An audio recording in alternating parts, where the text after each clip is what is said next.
जयकार करा. ज्या परमेश्वराने आपल्याला निर्माण केले, सृष्टी निर्माण केली, जीव उद्धाराचा विडा उचललेला आहे, त्या परमेश्वराकारणे मनापासून जय जयकार करावा.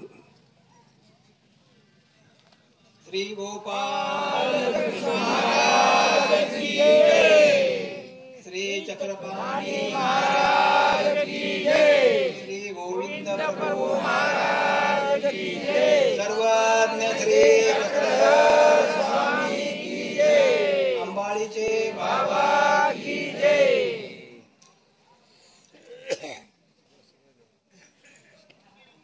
आपण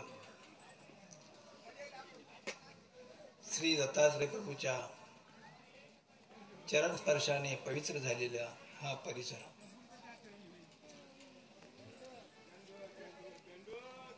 श्री दत्तात्रय प्रभू प्रतिदिनी माहूरला निद्रा करण्यासाठी येत असतात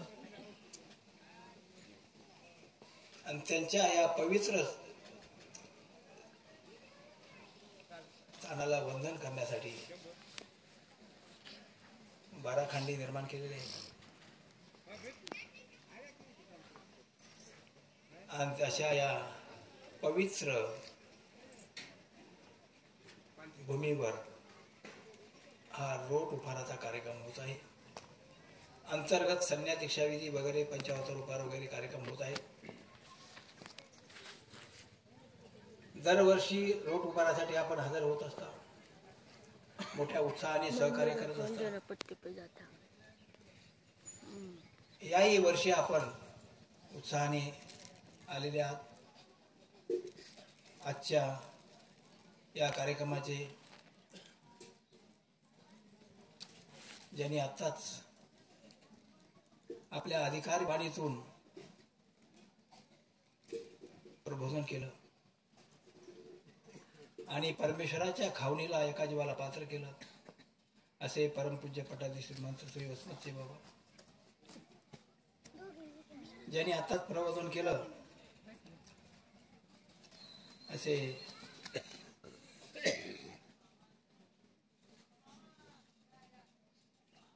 मुगाळीकर दादा,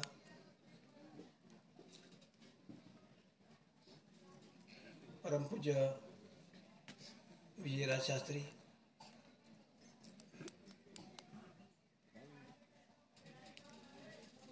खामणेकर दादा आणि अरे गावकर बाबा आणि आपण जे काही स्टेजवर आहेत, जे मान्यवर आहेत, प्रबोधन करणारे आहेत, ते सर्व आणि या अंबाळीच्या ट्रस्टचे ट्रस्टी आदरणीय श्री भीमराव पाटील आणि सर्व मंडळी, संचालक मंडळ आणि पुजारी मंडळी, आपण संत महंत तपस्विनी आणि वासनिक बंधू भगिनींनो, परिसरातील सर्व भाविक भक्त, 3 दिवसापासून 7 दिवसापासून हा कार्यक्रम नाही का, 7 दिवसात त्या कार्यक्रमाला आपण हजर राहत आहात, अमृतपान करत आहात. उद्याचा रोट उपहार आहे. आजचा अनुसरण विधी कार्य अनुसरण झालं. परमेश्वराच्या खावणीला पात्र झाले. परमेश्वराने हे सृष्टी निर्माण केली आहे जीवाच्या उद्धारासाठी.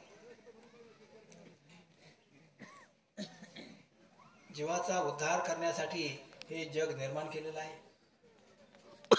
जीवाच्या उद्धारासाठी आपल्याला हे मनुष्य दिलेलं आहे. जीवाच्या उद्धारासाठी मनुष्य देहामध्ये बुद्धी दिलेली आहे. बुद्धी दिल्यामुळं मनुष्य देहाचा उद्धार होऊ शकतो, बाकीच्या प्राण्याचा उद्धार होऊ शकत नाही ज्याला बुद्धी नाही. जसे एखादा लहान मुलगा असतो, त्यांनी कोणाला दगड मारला, काय मारला, माप असतं, पण तोच मोठा झाल्यानंतर मारलं तर तेच त्याचं पाप होऊन बसतं.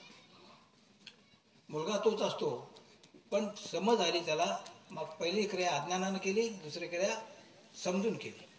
तसं इतर प्राण्यामध्ये बुद्धी नाही आहे, पोट भरण्याचं ज्ञान आहे, मुलाबाळांना सांभाळतात म्हणजे संसार करतात, बुद्धी नसताना सुद्धा ते संसार करतात. मग मनुष्याला बुद्धी दिली, बुद्धी दिल्यामुळं त्याला पाप पुण्य आलं. आणि बुद्धी संसार करण्यासाठी नाही दिलेली, बुद्धी दिलेली आपल्याला जीवाच्या उद्धारासाठी.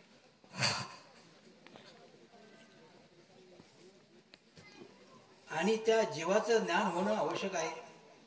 हे देह आहे, हे नाशिवंत आहे.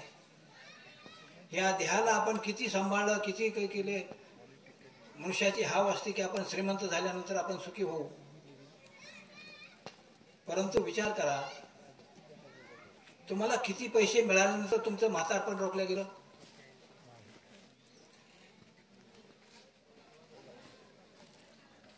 रोखल्या जात आहे? हा भ्रम आहे. देहिनोस्मिन्नता देहे कौमारम यौवनम जरा तथा देहांतर प्राप्ती धीरस्तत्र न मिळते. हे देह आहे, हे नाशिवंत आहे. त्याच्या 3 अवस्था आहेत: बालावस्था, तरुण अवस्था, म्हातारपण आणि अंतकाल. ह्या शरीरातून जीव निघून गेला, देह संपलं, त्याची माती आहे. ज्या देहासाठी आपण पळतो पळतो पळतो, रात्रंदिवस राबतो अगदी बैलासारखं, त्या देहाची माती होत असते. परमेश्वराने बुद्धी दिलेली जीवाच्या उद्धारासाठी. आपण हे देह नसून हे आपण आत्मा आहे. याच्यामध्ये जो जीव आहे तो आहे. जीव निघून गेला की देहाची माती आहे, नाते गोते सगळे संपले. ज्याला आपण रात्रंदिवस राबतो, संपूर्ण जीवन खर्च करतो, आपल्याशिवाय होत नाही, आपल्याशिवाय होत नाही, आपल्याशिवाय होत नाही म्हणतो, वरचं बोलून आलं की संपलं. हे देह नाशवंत आहे. म्हणून परमेश्वराने सांगितलेलं आहे की जीवन कसं जगावं हे महत्वाचं नाही, तर मरण कसं यावं. जीवन आपल्या हातात नाहीये, मरण आपल्या हातात असलं पाहिजे. मरण हे आपल्या हातात असलं पाहिजे.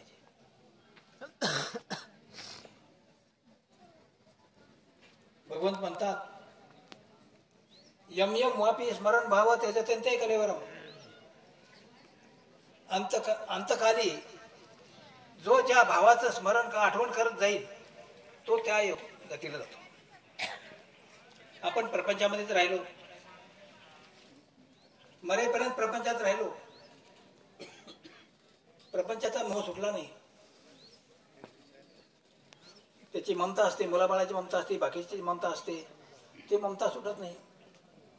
आणि तसाच देह गेला तर काय होतं, तो मरताना त्यांचीच आठवण करेल. त्यांचं कसं होईल, आता मी चालू, आता याचं कसं होईल, याचं कसं होईल. मरताना म्हणतो आपण जीव अटकला, अमक्या जीव अटकला.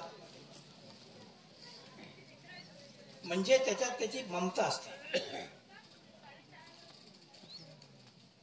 म्हणजे मनुष्याची ममता त्या मनुष्यात असते, शेतीबाडीत असते, धनदौलतीमध्ये असते, याच्यामध्ये ममता असते. ममता असताना जर जीव गेला तर तो भूत योनीला जातो. कोण्या योनीला? भूत योनीला जातो. मग म्हणतात मेल्यानंतर तो भूत होऊन बसतो. भूत होऊन बसल्यानंतर घाच्याला त्रास देतो. मग म्हणतात पितृदोष आहे.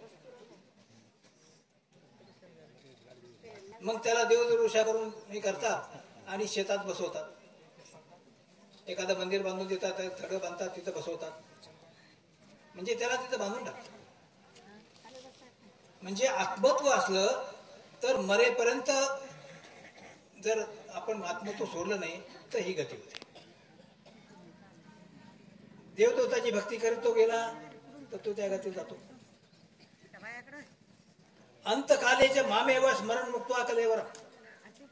अंतकाली माझं स्मरण करता तो गेला तो मला येऊन मिळतो. पण अंतकाळी परमेश्वराचं स्मरण येणं याच्यासाठी काही तपस्या असावी. शरीर हे सवयच आधी आहे. शरीराला आपण जशी सवय लावली तशी लागते, अंतकाळेपर्यंत सवय राहते. जशी एखाद्याला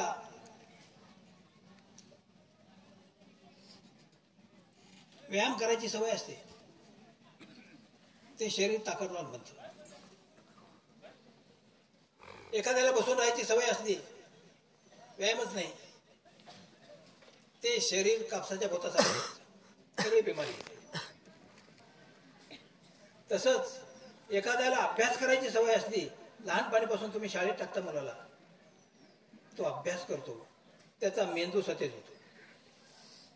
आणि लहानपणीपासून कामाचं ठेवलं तर बुद्धी चालत नाही त्याची. म्हणजे प्रत्येक अवयव हा सवयीचा आधी आहे. तशी मनुष्याला अनेक सवय आहेत, आणि सगळ्यात जास्त सवय असते आईची. लहानपणीपासून जास्तीत जास्त सवय कोणाचं नाव घ्यायची असते? आईचे नाव घ्यायचे असते. मग म्हातारपणी झाल्या एखादा थोडस दुःख झालं की तो सरळ म्हणतो अगं आई. त्याला माहित असतं आई नसती, आई काही करू शकत नाही, हे माहिती असतं, सगळं असतं, पण नकळत तोटातून त्याचं नाव येत असतं. कोणाचं नाव येत असतं? आईचं नाव येत असतं. कशामुळं? जास्तीत जास्त त्यानं आईचं नाव घेतलेलं आहे. किती जास्तीत जास्त आईचं नाव घेतलेलं आहे. ते शरीराला सवय लागली, तोंडाला सवय लागली, त्याची मेंदूला सवय लागली, ते नाव येत असतं. ही सवयच आहे. तसं परमेश्वर म्हणतात की अंतकालेचे मानव स्मरण मुक्त कलेवर. अंतकाली माझं नाव आलं पाहिजे तुझ्या ह्या तोंडामध्ये. मग अंतकाली परमेश्वराचं नाव येण्यासाठी आपल्याला प्रपंचाची सवय सोडून टाकावं लागेल. प्रपंचाची ममता कमी करावं लागेल. प्रपंचातून जे काही देणं घेणं आहे, आपलं मन गुंतलेलं आहे, ते काढावं लागेल.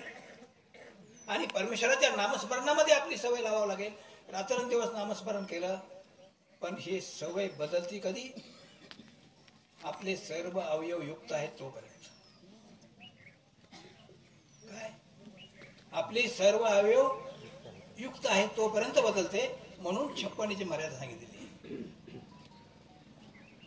म्हातारपणी सवय बदलत नाही.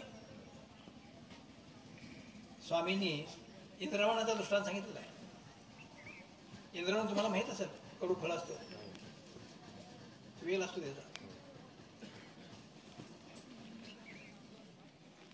कोवळं इंद्रावण असलं तर तोडलं तर तुटतं, पण ते जर निभर झालं आणि ते तोडायचा प्रयत्न केला तर ते पेटे सोडत नाही. जास्त पडलं तर वेलीच उपटून येते. काय? वेलाशीच उपटून येतं, पण त्याचा देठ सोडत नाही. तसं जर समजा म्हातारपणी दीक्षा घेतली तर तो संबंध यायला सोडत नाही. दीक्षा घेतली तर घरी जाऊन बसतो, नाही तर घराची आठवण करतो, फोन करतो घरी, अमका करतो तमका करतो. परमेश्वराची आठवण करायला पाहिजे, ते संबंधाची आठवण करतो. म्हणून परमेश्वराने सांगितलंय 56च्या दीक्षा घेतली पाहिजे. त्यावेळेला त्याचे इंद्रिय आहेत सगळे युक्त असतात, ते बदल घेऊ शकतात, आणि बदल घेतल्यानंतर तो त्याचं अनुसरण शिथिल राहतं. आपण म्हणतो म्हातारपणी करायचं देव, पण म्हातारपणी वळण बदलू शकत नाही. घर सोडू शकत नाही, शरीराची ममता सोडू शकत नाही, नातेवाईकाची ममता सोडू शकत नाही, काही सोडू शकत नाही. देवाकडे लक्ष लागेल कधी, आणि देवाचे नामस्मरण आठवल कधी. हा, त्याच्यातून एखादा भाग्यवंत असतो, जो अधिकारी असतो, तो म्हातारपणी जरी दीक्षा घेतली तरी घरी पुन्हा जात नाही. भगवंतांनी दीक्षेचा संन्यासाचं सांगितलेलं आहे. असत्तीर नभिशृंग पुत्रदारा घरायदिशू नित्यमच्या समचित्तत्व इष्टानिष्टो पपतिषु. आसक्ती एवढी सोडली पाहिजे. कशाची? पुत्र दारा म्हणजे स्त्री, घर, तुमचं धन दौलत, शेती बाडी वगैरे, नातेवाईकाची आस्था इतकी सोडली पाहिजे. इष्टानिष्टो पपतिषु म्हणजे त्यांचं काही इष्ट झालं काय, मोठी नोकरी लागली, कुणाला लग्न कार्य असलं, चांगलं कार्य असलं, किंवा अनिष्ट म्हणजे कोणी आजारी पडलं, कोणी मेलं, कोणी काय झालं, काही घटना घडली, तरी ह्याला वाटलं नाही पाहिजे की आपण जाऊन त्यांची भेट घ्यावी, ह्याला आसक्ती सोडली म्हणावं, आणि तो परमेश्वराच्या पदाला योग्य होतो. अशा पद्धतीनं जर आपण संन्यास घेतला तर संन्यासाचं चीज होत. आणि ते संन्यास आपण कमी वयातच घेतला पाहिजे. जितक्या लवकर संन्यास घेता येईल तितक्या लवकर घेतला पाहिजे. कारण की संन्यास हा उद्धरणाचं, जीवाच्या उद्धरणाचं साधन आहे. आपण ह्या शरीरासाठी धावत असतो, शरीर सगळं पळत असतं, शरीरच मी म्हणून पळतो, पण शरीर हे माती आहे. ह्याच्यामधला आत्मा आपण आहे, शरीर आपण नाही आहे. आत्म्यासाठी शरीर आहे, शरीरासाठी आत्मा नाही. तुम्ही घरून आले, गाडी घेऊन आले, गाडीत डिझेल पाणी भरलं असेल, तुमची इच्छा कुठं होती? आपल्याला अंबाळीला जायचं आहे. कशाच्या माध्यमातून? गाडीच्या माध्यमातून तुम्हाला अंबाळीला जायचं आहे, हे प्रत्येकाचं लक्ष असतं. तसं आत्म्याची गाडी हे शरीर आहे. शरीरामध्ये डिझेल पाण्याची व्यवस्था करतो, 25 वर्ष तपस्या करतो, शिक्षणाची ग्रॅज्युएशन घेतो. कशासाठी? पोट भरायसाठी, शरीरासाठीच ना. पण पोट कशासाठी भरायचं, गाडीमध्ये डिझेल कशासाठी भरायचं, ह्याचं लक्ष आपल्याजवळ नाही आहे. आणि हाच आपला आत्मघात आहे.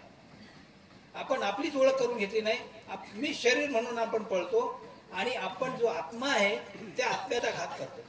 ह्या आत्म्याला ह्याच्यातून निघाल्यानंतर, मनुष्य देहातून निघाल्यानंतर 84 लाख योनी आहेत, अनेक नरक आहेत, 13-20 नरक आहेत, पुष्कळशे नरक आहेत.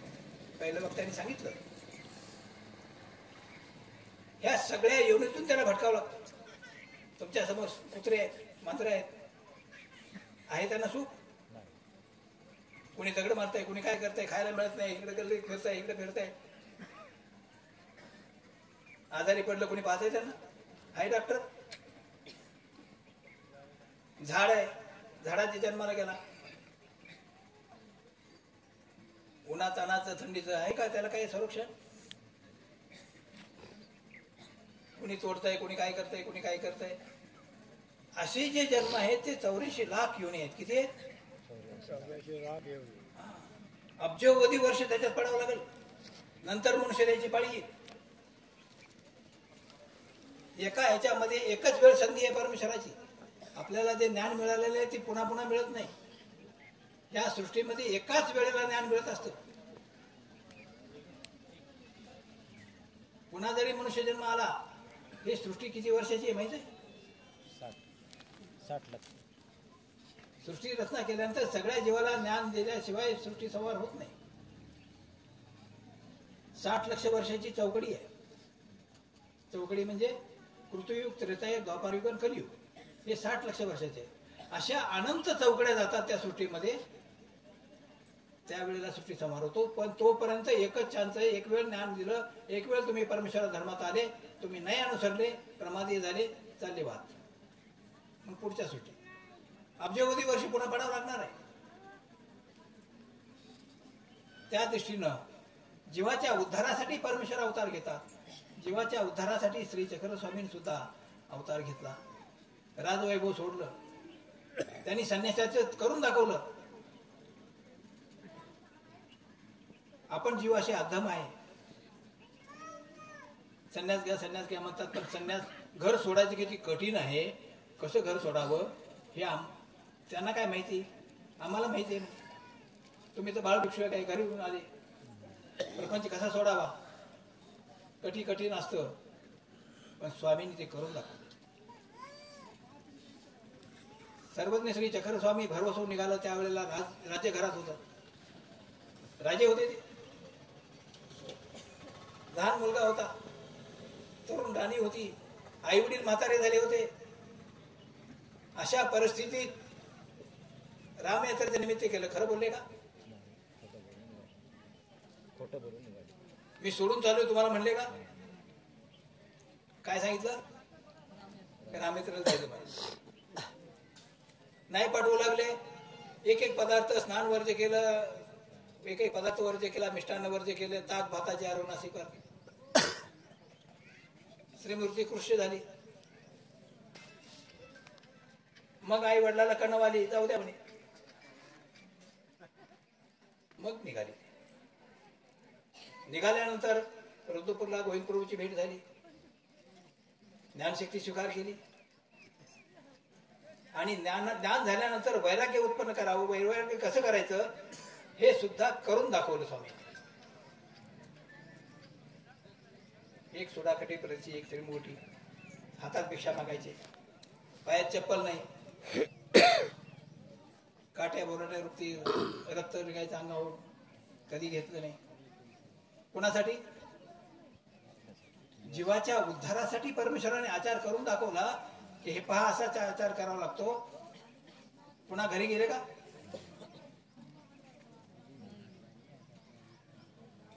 स्वामींनी करून दाखवलं. म्हणून ह्याच्यासाठी परमेश्वर अवतार घेतात की जीवाच्या उद्धारासाठी.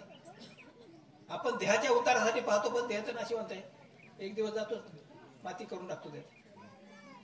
आपण देह नसून जीव आहे आणि हे जीवन जगत असताना आपलं लक्ष पाहिजे की आपल्या जीवाचा उद्धार झाला पाहिजे, आपल्या जीवाचे नरक चुकले पाहिजे.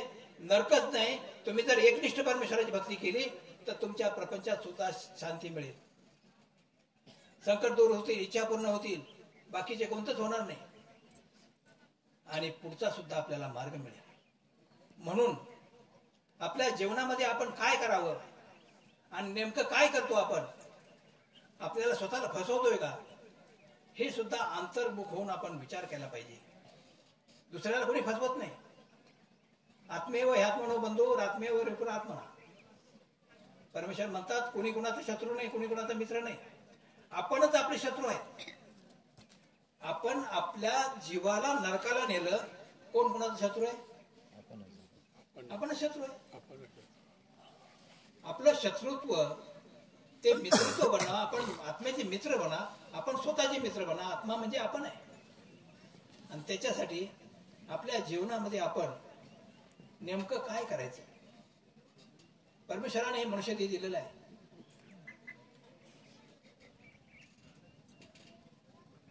कशासाठी दिलेलं आहे? जीवाच्या उद्धारासाठी, पोट भरण्यासाठी नाही. पोट पशुपक्षी भरतात, कुत्रे मांजरे भरतात, मुलाबाळांना सांभाळतात, संसार करतात, हे महत्वाचं नाही आहे. आपण तेच महत्वाचं घेऊन बसलेलो आहे. पण कुणाचं कोणी राहत नाही. मुलगा जन्माला आला तो स्वतःच्या भाग्याने जन्माला येतो. वडील जर भिकारी असला तर मुलगा लक्षाधीश होतो. मुलगा लक्षाधीश कोट्याधीश असला तर मुलगा भिकारी होतो. जगाची रीत आहे का नाही? हे स्वतःच्या भाग्याने प्रत्येक जीव जन्माला येत असतो, त्याचं पूर्वीचं संचित असतं. हे कोणाच्या भाग्याने कोणी उजळत नसतं. प्रत्येकाला वाटतं आपण करतो म्हणून त्याचं बरोबर चाललेलं आहे, पण त्याचा भ्रम आहे. कुणा वतन कोणाचं राहत नाही, कुणा वतन कोणाचं होत नाही. तर त्याच्यासाठी आपल्या जीवनामध्ये आपण काय करावं, काय नाही करावं हे पाहिलं पाहिजे. जसं मुलाला तुम्ही परीक्षेला बसवता, परीक्षेला बसवल्यानंतर आता समजा 11वी 12वीला आहे किंवा कोणत्या ग्रॅज्युएशनला आहे, त्याला किती तास अभ्यास करावा लागतो? मुलगा किती तास अभ्यास करतो?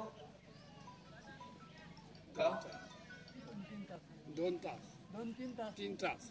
आणि शाळा जवळजवळ 5 तास. 5 तास. 5 आणि 3 8 तास अभ्यास करतो तो. कमीत कमी 8 तास मुलगा अभ्यास करतो आणि नंतर पास होतो. पासिंगला किती मार्क पडतात? किती मार्क पाहिजेत? कमीत कमी 35% मार्क पाहिजे. आणि तुमचं बाकीचं काही इंजिनियर वगैरे घ्यायचं असलं, मेडिकल घ्यायचं असलं तर ते वेगळंच आहे. ते 90 आहे. मग 90च्या पुढेच मार्क पाहिजे. 90च्या पुढे. म्हणजे पोट भरायची विद्या मिळवण्यासाठी 8 तास तो अभ्यास करतो, 10 तास अभ्यास करतो, 12 तास अभ्यास करतो आणि तो ग्रॅज्युएशन घेतो आणि पोट भरायचं काम त्याच्यासाठी करतो. ग्रॅज्युएशन कशासाठी आहे? पोट भरायचं. परमेश्वराने आपल्याला या जीवाच्या उद्धाराच्या परीक्षेला बसवलेलं मनुष्य देह देऊ. कशाच्या परीक्षेला बसवलेलं आहे? आपल्याला मनुष्य दिलेलं आहे जीवाच्या उद्धाराच्या परीक्षेला बसवलेलं आहे आपल्याला, का नाही? ही परीक्षा आहे. तुम्ही पास होताय का नापास होताय पाहू. त्या परीक्षेमध्ये 100 वर्षाचं आयुष्य आहे. किती तास तुम्ही परीक्षेचा अभ्यास करता उद्धाराच्या? उद्धाराच्या परीक्षेचा अभ्यास किती तास करता? स्मरण किती तास करता? चरित्र किती तास वाटता दिवसातून? 1 तास. 1 तास म्हणजे दिवसातून 1 तास हे केलं, नेमाने केलं तर 1 तास स्मरण केलं समजा सकाळी उठून. परमेश्वर सकाळी 3 ते 6 पर्यंत कपाळावर हात ठेवून जीवाची वाट पाहतात. कोण माझं स्मरण करतोय, कोण माझं चिंतन करतोय, त्याला भरून भरून देऊ, त्याला आपल्या जीवनामध्ये संकट दूर करू, इच्छा पूर्ण करू, सगळं काही करू आणि मोक्ष मार्गाचा रस्ता लावू त्याला, अशी परमेश्वराची इच्छा असते. त्यावेळेला 3 ते 6 पर्यंत स्मरण करणारे भाग्यवान असतात. 3 ते 6 पर्यंत स्मरण करतो, त्याच्यातून 3 तास नाही केलं, 2 तास काय, 1 तास का होईना, पण नेमाने करतो. कोणतंही त्याला कारण सांगत नाही, पर्याय कोणता नाही. जेवण नसलं चालेल, ताप आला चालेल, डोका दुखलं चालेल, पण स्मरण सोडत नाही, तो सगळ्यात भाग्यवान आहे. त्याच्यावर परमेश्वर प्रसन्न होतात. पांडवासारखं त्याच्या जीवनामध्ये सगळे संकट दूर करतात, इच्छा पूर्ण करतात. त्याला कोणताही दोष बाधत नाही, पितृदोष बाधत नाही, काळसर्प बाधत नाही, शनीचा नाही, रवीचा नाही, कोणाचा दोष बाधत नाही. त्याच्यामध्ये इतकी ताकद असते की जगातली कोणती शक्ती त्याला अडवू शकत नाही. परमेश्वर जेव्हा प्रसन्न असतात, आणि परमेश्वर प्रसन्न झाल्यानंतर काय मग कमी. आणि अशा पद्धतीने जर आपण सकाळी स्मरण केलं 1 तास, 2 तास, 3 तास करणार, तो अति भाग्यवान आहे. पण सकाळी स्मरण करायचा कंटाळा येतो. परमेश्वराची आवडी नाही, आपल्या जीवाची आवडी नाही, प्रपंचाची आवडी आहे. प्रपंचासाठी रात्र दिवस राबतो, 2-2 दिवस जागरण करतो. लग्न कार्य असलं तर रात्र दिवस झोपत नाही. एखाद्या आमदार खासदार निवडून पळला लगेच, फोन आला की पळाला लगेच, महिना तिकडे राहतो, सगळं करतो. सोयऱ्याने बोलवलं, तुम्ही आता कामात आहे, सुगीचे दिवस आहे, सोयऱ्याने बोलवलं, या सोयरिकेला जायचंय, सगळं बाजूला लगेच पळतो. प्रपंचाच्या कामासाठी न कळत आपण इतके धावत असतो, परंतु आपल्या जीवासाठी आपण धावत नाही. शोकांतिक आहे. जीवाचं महत्व आपण पाळत नाही. जीवाचं महत्व ज्यांनी पाळलं तो भाग्यवान आहे. आणि जे जीवाचं महत्व पाळतात त्याच्याबरोबर परमेश्वर राहतात. जसं पांडवाच्या जवळ परमेश्वर राहिले, बाईसाहेब भट्टुबास वगैरे यांच्याजवळ परमेश्वर का राहिले? आपल्या जीवाचं महत्व आहे. त्यांना जीवाचा उद्धार करायचा आहे, प्रपंचाचा उद्धार करायचा आपण प्रयत्न करतो, श्रीमंत व्हायचा प्रयत्न करतो, पण तो उद्धार कधी होतच नाही, तो नाशिवंतच आहे. आणि तशा पद्धतीनं आपण आवडीनं जर सकाळी स्मरण केलं, 1 तास स्मरण केलं समजा, तर किती होते जीवनात पहा बरं.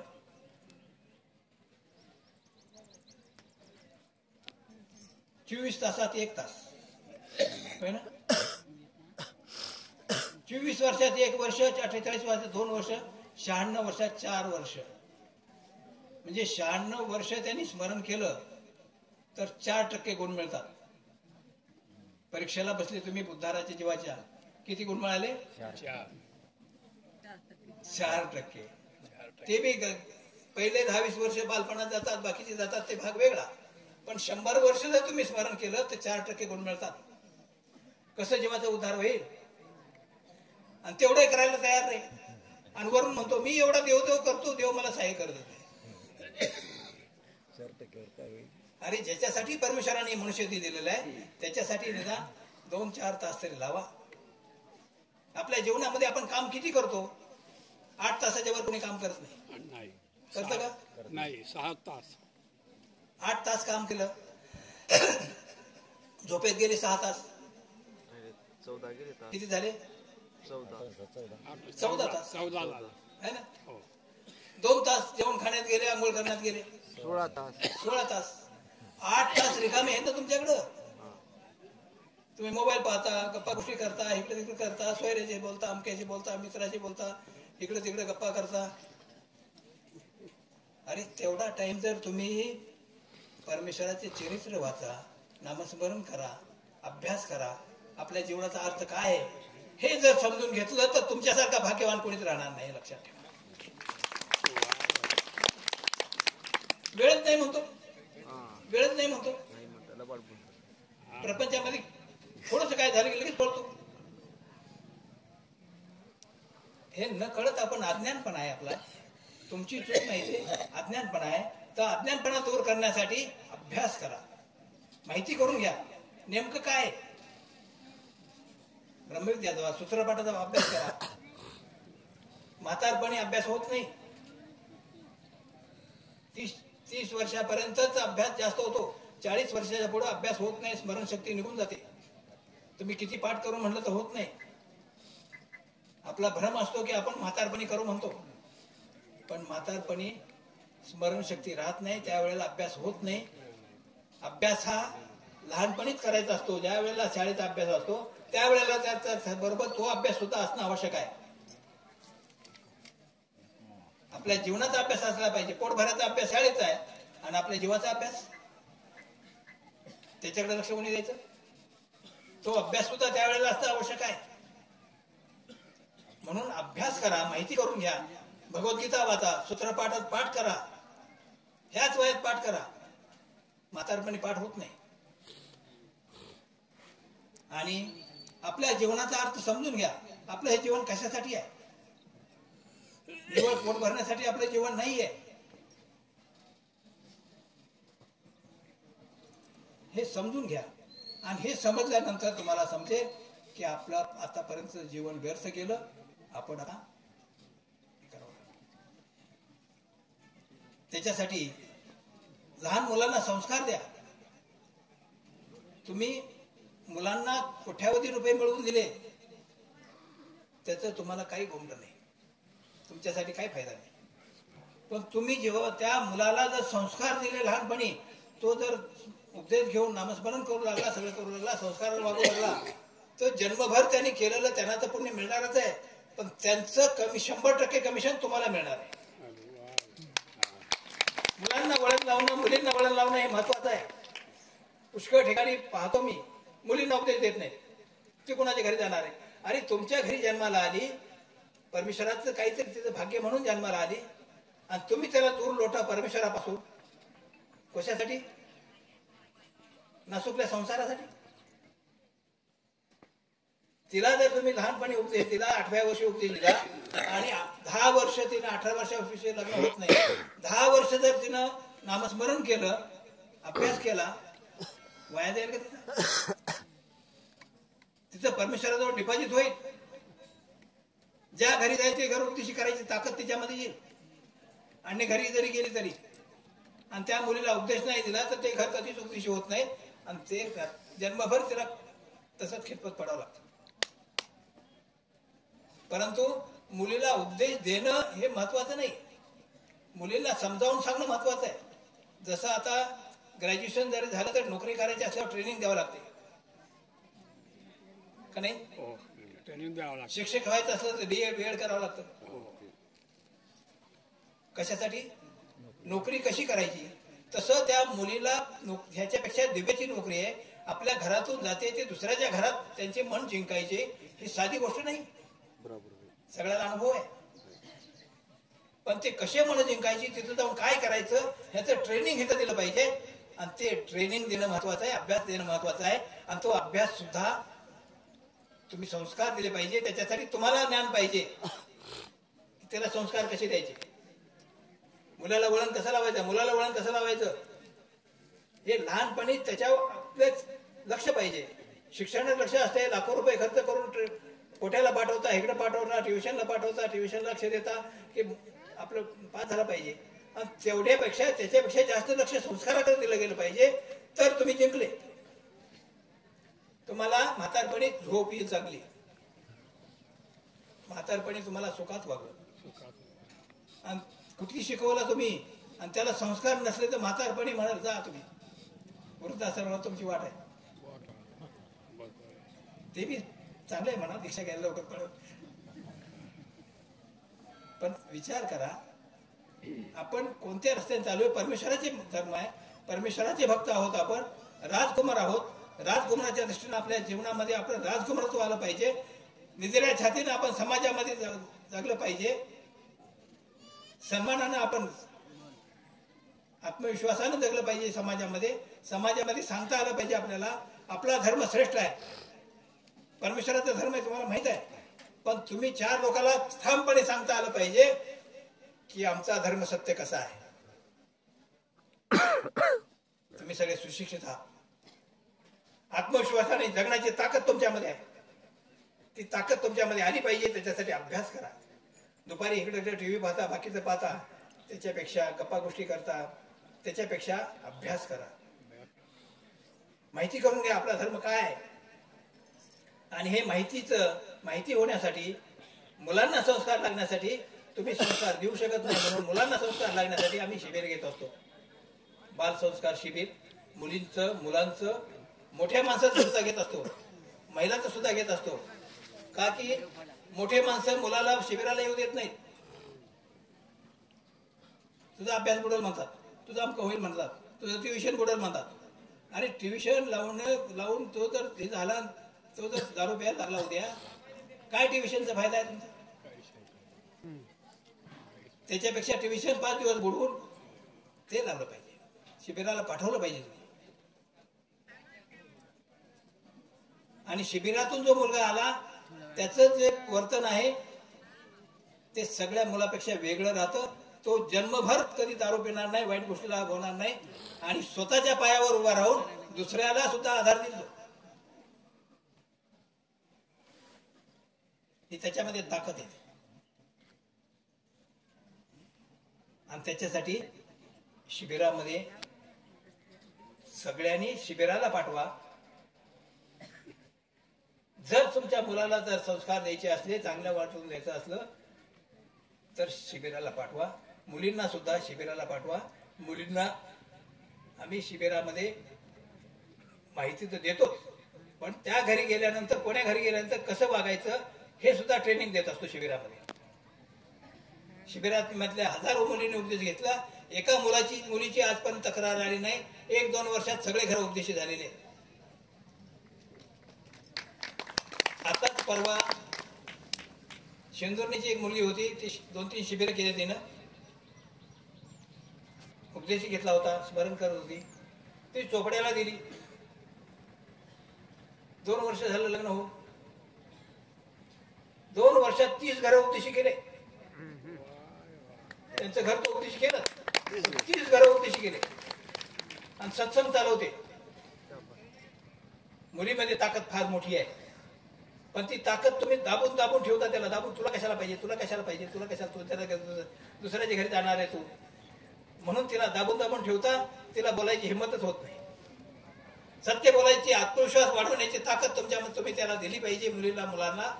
तर तुमचं मुलगा जगात चमकेल. पाहिजे ते करू शकतात ते. आणि त्या दृष्टीनं दुसरा उपक्रम भगवद्गीतेचा आहे. भगवद्गीतेच्या परीक्षा आम्ही घेत असतो, शाळा कॉलेजमध्ये घेत असतो. त्यांनी सांगितलं त्याचा एवढा मोठा परिणाम आहे. ज्यांनी भगवद्गीतेची परीक्षा दिली ते खाणं पिणं सोडतात. अनेक मुलं सुद्धा एकनिष्ठ भक्ती करतात, श्रीकृष्णाच्या भक्तीला लागतात. बाकीचं सगळं व्यसन सुटून जातं आणि अभ्यासामध्ये फर्स्ट येतात. बहुतेक जे कॉलेजमध्ये येतात ना, पहिला नंबरने मेरिटमध्ये जे येतात ते बहुतेक गीता परीक्षा दिलेले विद्यार्थी आहेत. परवाच आता अमरावतीला बक्षीस समारंभ झाला शिवाजी शिक्षण संस्थेचा. शिवाजी शिक्षण संस्था विदर्भामध्ये संपूर्ण आहे. त्याचे जवळजवळ 300-400 कॉलेज आहेत. त्यांनी परिपत्र काढून संपूर्ण त्यांच्या शाखेमध्ये परीक्षेला बसवलं. त्यांनी सांगितलं की मुलांचं इतकं शिक्षक सांगतात की ज्या मुलांनी परीक्षा दिली तो मुलगा इतका शांत होतो आणि अभ्यासाला लागतो, पुढे त्याची गुणवत्ता वाढते आणि चांगल्या मार्गाने पास होतो. म्हणून ते मागून घेतात, सगळा खर्च ते करतात. आणि त्याचा बक्षीस समारंभ झाला, त्याचे अध्यक्ष वगैरे सगळे होते तिथं. 4 तारखेला बक्षीस समारंभ झाला. किती? 4 तारीख. 4 तारखेला.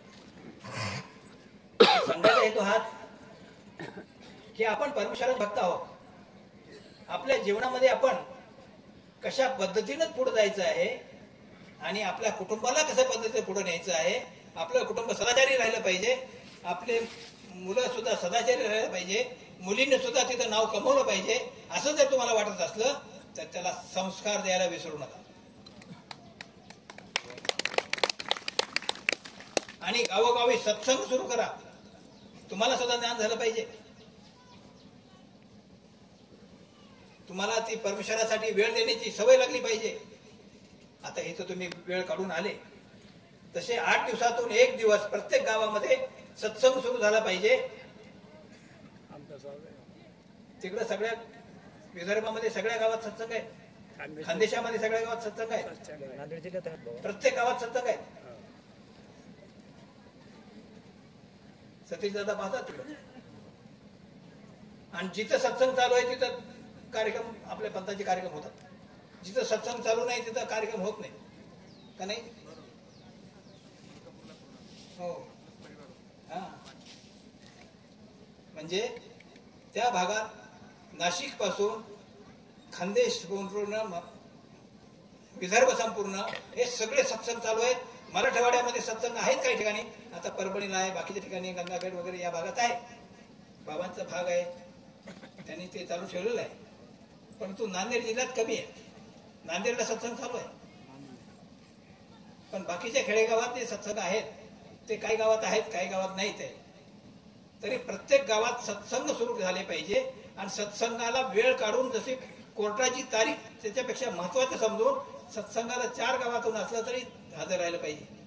इतका तुमचा आत्मविश्वास वाढला पाहिजे सत्संगाविषयी, देवाच्या कामाविषयी. देवाचं काम म्हणजे जीवाचं काम आहे, आपल्या बाकीचं काम हे शरीराचं काम आहे. लग्नाला मुलीला पाहायला सोयरे जरी आले असले, येत असले, त्या पाहुण्याला सांगायची हिंमत तुमच्यामध्ये झाली पाहिजे की आमचा सत्संग आहे, सत्संग झाल्यानंतर तुम्ही या. इतका आत्मविश्वास तुमच्यामध्ये परमेश्वराशी वाढला पाहिजे, तर तुम्ही जिंकले. आणि तशा पद्धतीने सत्संगाला हजर राहिले पाहिजे. निश्चितच परमेश्वर तुमच्यावर प्रसन्न होईल. ज्याच्यासाठी परमेश्वराने मनुष्य दिलेले त्याचा झेंडा लागेल.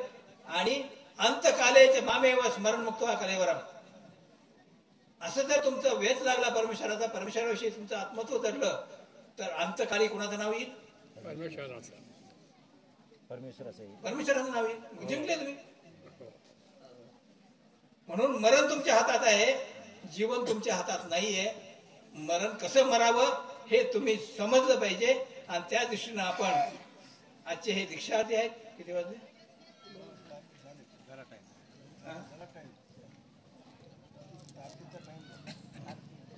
आजचे हे दीक्षार्थी आहेत, त्यांनी त्या दृष्टीनं संन्यास घेतलेला आहे, निवृत्त झालेले आहेत. पण त्यांनी पूर्ण निवृत्त झालं पाहिजे. आणि जे वासनिक मंडळी आहे त्यांनी प्रपंचात तर आहेतच, पण प्रपंच करत असताना आपल्या जीवाचं लक्ष दिलं पाहिजे, धर्माकडे लक्ष दिलं पाहिजे. आणि जातीनं त्याच्यासाठी हजर राहिलं पाहिजे, प्रपंचापेक्षा जास्त महत्वाचं म्हणून समजावं. आणि तशा पद्धतीनं आपण जर केलं तर निश्चितच आपल्या जीवनामध्ये फार मोठा बदल होणार आहे.